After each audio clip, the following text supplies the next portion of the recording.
Yo, what's up mga engkanto? It's your boy A-Tech Rip in Cita 2 Studio. Hey, magandang araw sa inyong lahat mga ropa. For today's project, meron tayong cover up tattoo using Sparrow Bird design pero watercolor style. And seaman nga pala si Idol, kaya naman saktong-sakto yung napili niyang design. Sparrow Bird, kalimitang meaning neto is always coming home. Kaya maraming seafarers ang may tattoo na Sparrow Bird. Di ako sure pero search nyo rin kasi may kanya-kanya tayong interpretasyon ng mga design syempre.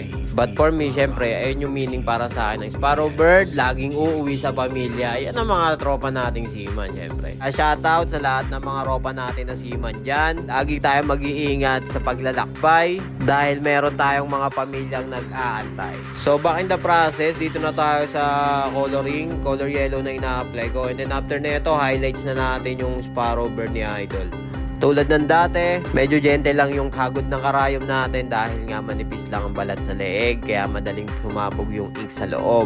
So nag-touch na tayo ng highlight. Sorry nawawala sa frame yung natin, yung video natin. After nito, bibirain pa natin yung lettering ni si Idol sa kabila tapos flash na agad ng finished project.